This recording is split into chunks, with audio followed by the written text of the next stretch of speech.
Hello दोस्तों, future 1993 channel में आप लोग का बहुत स्वागत है। आपने देखा समांतर श्रेणी में इसके पहले वीडियो में मैंने सवाल का फार्मूला पूरा मैंने उसमें प्रूफ करा दिया है। आप उसको बढ़िया से पढ़ लीजिएगा। आज बात करेंगे चैप्टर 5.1 पार्ट 1 की समांतर श्रेणी की बात करेंगे। ठीक है, चलिए बिना वेट के हम स्टार्ट करते हैं चैप्टर 5.1। ठीक है, सवाल कह रहा है निम्नलिखित परिस्थितियों में से किन स्थितियों में संबद्ध संख्याओं की सूची एपी है और क्यों। सवाल नंबर 1 कह रहा है कि प्रत्येक किलोमीटर के बाद का टैक्सी का किराया जबकि प्रथम किलोमीटर के लिए 15 रुपए किराया है और प्रत्येक अतिरिक्त किलोमीटर के लिए 8 रुपए है। यानी कि अगर प्रथम किलोमीटर जाएंगे तो आपको 15 रुपए देना पड़ेगा। अगर उसके अतिरिक्त अगर आप जाते हैं तो आप उसके अतिरिक्त यानी 15 रुपए के अतिरिक्त 8 रुपए एक्स्ट्रा चार्ज लगेगा। ठीक है, चलिए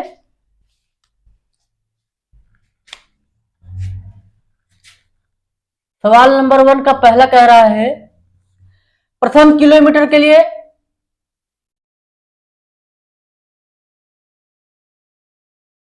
प्रथम किलोमीटर की दूरी का किराया कितना है? 15 रुपए है। कितना है दोस्तों? 15 रुपए है। उसके अतिरिक्त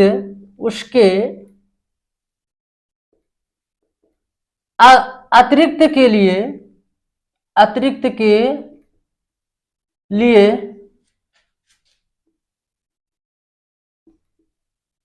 किराया 8 रुपया अतिरिक्त हो जाता है। यानी कि पहले क्या होता है? 15 होता है।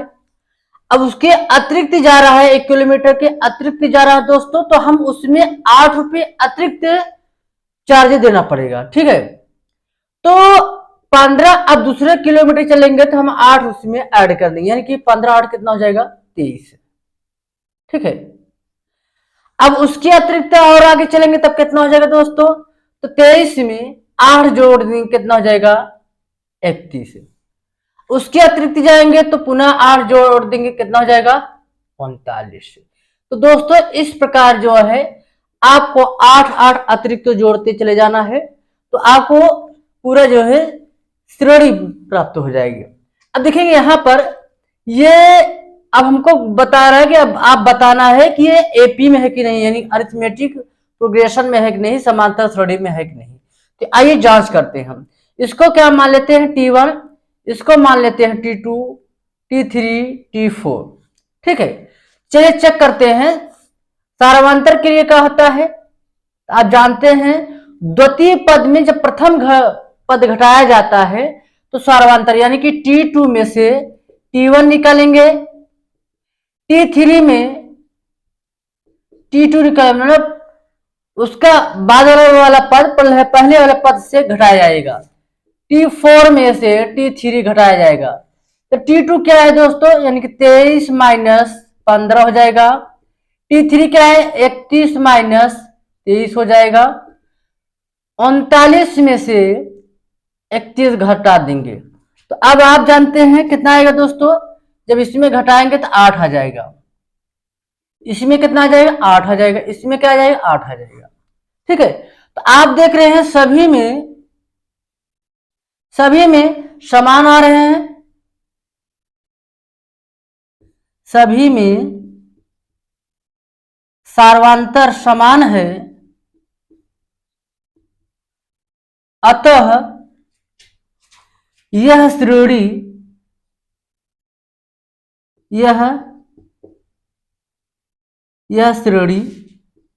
समांतर श्रेणी है। समांतर श्रेणी, यह श्रेणी कैसा श्रेणी है? समांतर है। ठीक है, आइए हम दूसरे सवाल की चर्चा करते हैं। दूसरा सवाल क्या कह रहा है कि किसी बेलन में उपस्थित हवा की मात्रा जबकि हवा निकालने वाला पंप प्रत्येक बार बेलन की शेष हवा का 1/4 भाग निकाल देता है। यानी कि दोस्तों पहले क्या था कि पंप है, मान लीजिए कि अगर कोई ये, हम इसकी चर्चा करेंगे, जैसे कि ये कोई पंप है, ठीक है, ये क्या है, कोई पंप है। अब इसमें जो है किसी से हम प्रेशराइज किया जा रहा है और इधर से क्या होता है, हवा निकल रही है। अगर इसमें से एक बार पंप किया जा रहा है तो 1/4 भाग हवा बाहर निकल जाती है, ठीक है। तो यह हर बार क्रिया हो रही है, तो हम कहेंगे माना, दूसरा नंबर देखेंगे, माना पंप में हवा एक मान लिया, ठीक है। अच्छा, तो ये है, आप समझ लीजिए कि ये पहला पद आपको पता हो गया, यानी कि ये T1 का मान हो जाता है, ठीक है। अब कह रहा है कि जब उसको पंप किया जाता है तो 1/4 भाग निकल जाती है, यानी कि यहाँ पर आप क्या निकालेंगे, T2, यानी A1 में से क्या करेंगे, 1/4 भाग निकल जाएगा, है ना दोस्तों। तो हम क्या करेंगे, इसका एलसीएम ले लेंगे। 1/4 का लघुत्तम 4 होगा, जब 1 से भाग देंगे 4 में 4 बार जाएगा, 4 अंश में गुणा 4, और 4 से भाग देंगे 4 में एक बार जाएगा 1, यानी कि कितना आ जाएगा, 3/4, ठीक है। 3 का हो जाएगा 4 हो जाएगा। अच्छा, T3 निकालेंगे दोस्तों, क्या करेंगे, तो T3 निकालेंगे तो ये क्या हो जाएगा, 3/4, यानी हवा का हवा में से, यानी कि 3/4 अगुणे 1/4 जो हवा बाहर निकलेगा, ठीक है। यानी कि 3/4, इसका गुणा कर देंगे अंश में, तो 3 का नाम 3 और 4 चौका हो जाएगा 16 हो जाएगा। तो हम 4 और 16 का तो लघुत्तम निकाल लेंगे, 4 से भाग देंगे 16 में, 4 चौक 16, 4 तिहाई 12 हो जाएगा, और यहाँ पर 3 हो जाएगा, यानी कि 9 कितना आ जाएगा दोस्तों, 16 आ जाएगा। तो इस प्रकार हम क्रिया करते चले जाएंगे, तो हमको क्या मिल जाएगा, सीरीज क्या मिलेगा, 1 मिलेगा, 3/4 मिलेगी, 9/16 मिलेगी। इस प्रकार हमको सीरीज मिल जाएगा। तो हम चेक करेंगे कि एपी में है, तो पहला नंबर T1 है, ये T2 है, ये T3 होगा। तो T2 माइनस T1 करेंगे, फिर T3 माइनस 2, चलिए घटाते हैं, 3/4 माइनस 1 और 9/16 माइनस 3/4। अब यहाँ पे एलसीएम ले लेंगे दोस्तों, 4 1 लघुत्तम 4 हो जाएगा, जब 4 में 4 से भाग दें एक बार जाएगा, यहाँ का 3 आ जाएगा, 1 से भाग देंगे 4 में, तो क्या हो जाएगा, 4 आ जाएगा। उसी प्रकार इसका लघुत्तम 16 आ जाएगा दोस्तों।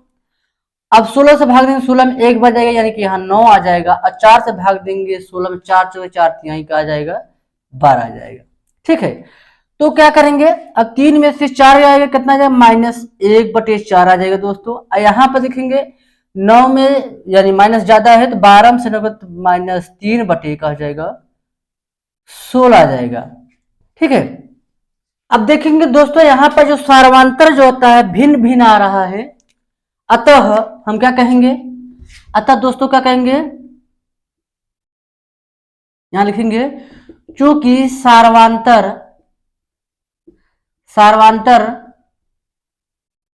भिन्न भिन्न में है, या भिन्न भिन्न कह सकते हैं, भिन्न भिन्न है, अतः यह श्रेणी, अतः यह श्रेणी समांतर क्रम में, यानी एपी में नहीं है, समांतर श्रेणी में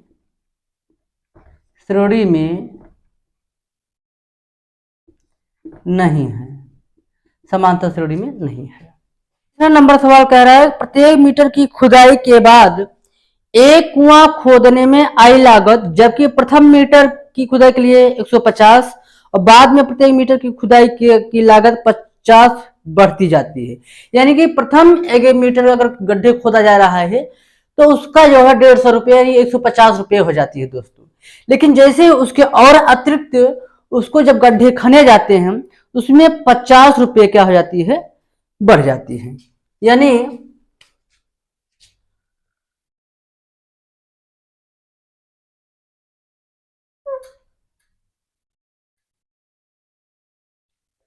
प्रथम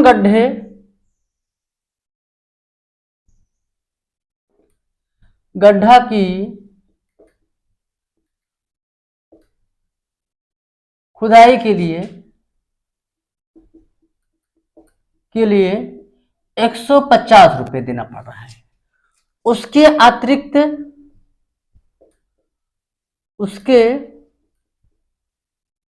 अतिरिक्त के लिए 50 रुपए एक्स्ट्रा देना पड़ रहा है। ठीक है, यानी कि प्रथम गड्ढे के लिए 150 रुपए हो गया दोस्तों। अब उसके आगे बढ़ रहे हैं तो 50 रुपए एक्स्ट्रा, यानी 150 प्लस 50 कितना हो जाएगा 200। उसके अतिरिक्त चल रहे हैं तो दोस्तों क्या आता है 50-50 धीरे धीरे बढ़ता चला जाएगा, पुनः 300, 350। इस प्रकार दोस्तों यह प्रक्रिया बढ़ती चली जाएगी। ठीक है, आइए चेक करते हैं सारांतर इसका। यह T1 हो गया दोस्तों, यह T2 हो गया, यह T3 हो गया, यह T4 हो गया, T5 हो गया। अब इसको हम सारांतर चेक करेंगे। ठीक है, चलिए T2 minus T1, T3 minus T2, T4 minus T3, ऐसे हम निकालेंगे। T2 क्या है 200 माइनस 150, T3 क्या है 250 माइनस 200। अब T4 क्या है 300 माइनस 250, यानी 200 में 150 निकालेंगे कितना आएगा दोस्तों 50, 250 में 200 निकालेंगे 50, और 300 में 250 निकालेंगे तो 50। चूंकि सारांतर समान है,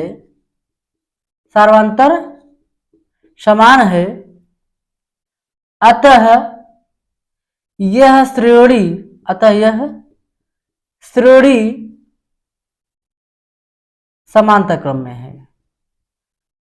क्या है समांतर क्रम में है। ठीक है, आइए अगला सवाल कह रहा है खाते में प्रत्येक वर्ष का मिश्र धन जबकि 10,000 रुपए की ऋण 8% वार्षिक दर से चक्रवृद्धि ब्याज पर जमा की जाती है। ठीक है, यानी 10,000 रुपए है दोस्तों। सवाल नंबर 4 देखेंगे, कह रहा है जो पी का वैल्यू है वो 10,000 रुपया है। ठीक है, अब इसको रेट लगाया है 8% की दर से, टाइम प्रतिवर्ष रहेगा, यानी कि टाइम जो दिया है 1 वर्ष के लिए। ठीक है, तो चलिए हम निकालते हैं। तो हम क्या निकालेंगे, मान लीजिए प्रथम वर्ष के लिए निकालेंगे, यहां लिखेंगे प्रथम वर्ष के लिए, प्रथम वर्ष के लिए निकाल लेते हैं। यानी SI बराबर लगाएंगे क्या सूत्र PRT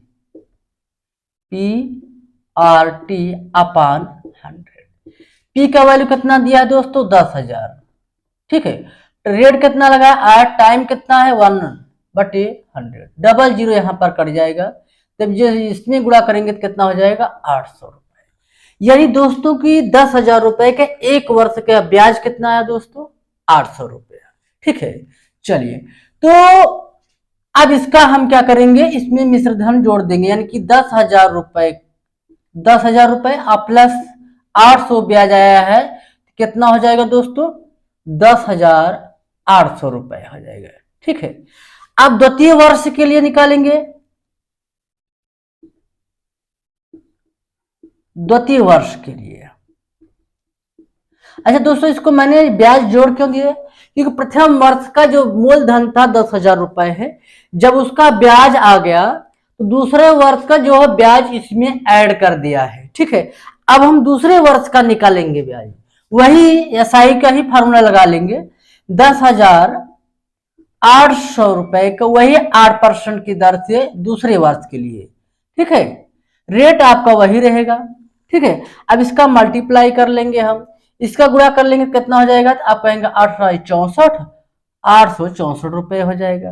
ठीक है, तो दोस्तों अब जो है ये 864 दूसरे वर्ष का ब्याज आ गया, तो हम उसको क्या करेंगे जोड़ देंगे, 10,800 में 864 क्या करेंगे जोड़ देंगे, यानी जोड़ देंगे कितना आएगा 64, 8 दूनी का हो जाएगा 16 हो जाएगा और यह कहा जाए यानी 11,664 रुपए आ गया। ठीक है, चलिए तो हमें क्या मिला, पहले का सीरीज क्या मिला, पहला नंबर का 10,000 रुपया है, दूसरे कितना आया 10,800 आया, तीसरे कितना आया आप कहें 11,664 आया।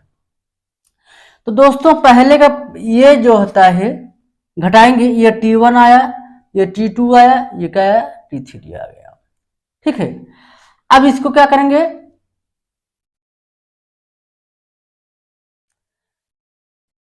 T2 minus T1, T3 minus T2। तो T2 क्या है 10,800 माइनस 10,000 रुपये और यह क्या है 11,664 माइनस 10,800। अब 10,800 में जब 10,000 घटाएंगे कितना आ जाएगा 800 आ जाएगा। अब इसको घटाएंगे कितना आएगा दोस्तों, यहां देखेंगे घटाएंगे कितना आ जाएगा, ये 64 आ जाएगा, ये 16 में 8 गया 8 आ जाएगा। ठीक है, तो 8 तो देखिए यहां पर वैल्यू क्या आ रहा है भिन्न भिन्न आ रहा है, तो यहां पर सार्वंतर क्या आ रहा है भिन्न भिन्न आ रहा है, लिखेंगे क्योंकि सार्वंतर भिन्न भिन्न है, यहां लिख देंगे सार्वंतर भिन्न भिन्न है, अतः श्रेणी समांतर क्रम में नहीं, यानी एपी में नहीं है। नंबर सवाल कह रहा है दोस्तों कि दी हुई एपी के प्रथम 4 पद लिखिए जबकि प्रथम पद ए और सार्वंतर डी है। क्या देखेंगे,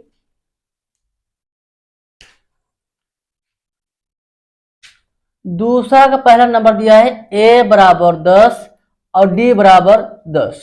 ठीक है, दूसरा सवाल कह रहा है कि प्रथम 4 पद ज्ञात करना जो कि प्रथम पद और सार्वंतर दे दिया है। ठीक है, तो 4 पद ज्ञात करने के लिए हम क्या सूत्र निकालेंगे, ए प्लस डी, ए प्लस 2d और ए प्लस 3d का प्रयोग करेंगे। देखिए ए का वैल्यू क्या दिया है दोस्तों, तो आप कहेंगे 10 दिया है। अच्छा, दूसरे में देखेंगे 10 प्लस 10 दिया है, तीसरे में देखेंगे 10 प्लस 2 गुणे 10 देंगे, ऐसे में देखेंगे 10 प्लस 3 गुणे 10 लगाएंगे। ठीक है, तो ये क्या हो जाएगा 10 हो जाएगा, 10 2 कितना जाएगा 10 दूना 20 हो जाएगा दोस्तों। ये क्या है 20 दहम्मा 2 दहम्मा 20 और 10 कितना हो जाएगा 30 बन जाएगा, 10 3 30, 10 कितना हो जाएगा 40 हो जाएगा। ये पहले के लिए आपको ज्ञात होगा। उसी प्रकार देखेंगे दोस्तों फार्मूला आपका वही रहेगा, ए प्लस डी, ए प्लस 2d, ए प्लस 3d लगाएंगे। तो यहाँ पर ए का वैल्यू पहला नंबर क्या रख देंगे -2, दूसरा हम देखेंगे ए प्लस डी निकलना है यानी कि -2 और प्लस 0, तीसरे हम देखेंगे -2 प्लस 2 गुणे 0 और तीसरे हम देखेंगे ये ए यानी कि -2 प्लस 3 गुणे 0। तो यहां देखेंगे ये -2 आ जाएगा, यहाँ पर -2 आ जाएगा, ये 2 का गुणा जब 0 में गुणा करेंगे दोस्तों 0 हो जाएगा, यानी कि यहाँ पर -2 यहाँ पर भी बचेगा, यह भी 0 हो जाएगा -2। तो यहाँ पर देखेंगे वैल्यू क्या आ गया आपका सब समान आ गया। आइए हम इसी के लिए भी देख लेते हैं, यहाँ पर ए का वैल्यू 4 रख दिया, ए प्लस डी यानी कि 4 - 3, उसके बाद 4 प्लस 2 गुणे -3 है ना। यहां देखेंगे 4 प्लस 3 गुणे -3, यहां पर क्या आ गया 4 आ गया। यहां पर दूसरा देखेंगे 4 में से 3 गया 1 आ जाएगा, क्या आ जाएगा दोस्तों 1 आ जाएगा। इसमें क्या आ जाएगा 3 दूनी 6 यानी कि -6 धन गुणा ऋण हो जाएगा, तो -6 बड़ा है तो जब 4 में से 6 घटाएंगे -2 आ जाएगा। ठीक है, यहां देखेंगे क्या हो जाएगा, 3 त्रिक का 9 यानी कि 4 माइनस 9, 4 माइनस 9 होगा, माइनस बड़ा है माइनस से लगाएंगे, 9 में से 4 निकलेगा कितना आ जाएगा, -5 आ जाएगा। ठीक है, आइए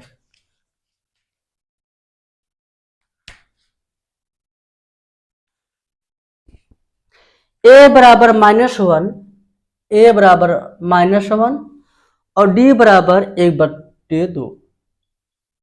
और 5वां नंबर इसी आगे सवाल देख लेंगे, a बराबर -125, -125 सॉरी इसी में तो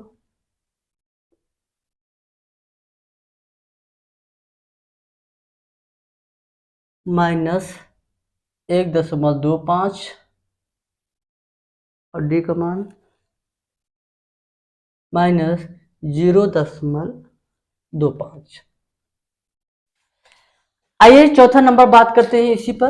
फार्मूला आपका वही रहेगा, ए का वैल्यू क्या रखेंगे दोस्तों, -1 यहां पर आएगा, -1 यहां पर रहेगा, a प्लस डी यानी कि -1 और +1/2, ये दूसरा हो गया। तीसरे पे आएंगे -1 +2 गुणे डी का वैल्यू क्या आ गया, 1/2, यहां पर क्या रखेंगे 1/2। ठीक है दोस्तों, आइए यहां पे चलते हैं, ए का वैल्यू क्या है, आपने कहा -1 +3, डी का वैल्यू क्या है दोस्तों 1/2। चलिए देखेंगे -1 यहां पर हो गया, इसका दोस्तों एलसीएम लिया जाएगा, फिलहाल एक बार और नोट कर लेते हैं, +1/2 इसका बटे 1 कर लेंगे, उसका यहां देखेंगे -1 है, यहां 2 कट जाएगा दोस्तों, तो क्या बचेगा +1 हो जाएगा। यहां पर देखेंगे -1 +3 गुणा 1 करेंगे 3/2 हो जाएगा, यहां बटे 1 कर लेंगे दोस्तों, तो यह -1 हो जाएगा। यहां पे देखिए एलसीएम ले लेंगे, 1 2 हो जाएगा, जब 1 से भाग देंगे 2 2 बच जाएगा, 2 का अंश गुणा -2, और 2 से भाग देंगे 1 में तो 1 ही रहेगा। यहाँ पे देखिए 1 में से 1 निकले दोस्तों 0 हो जाएगा।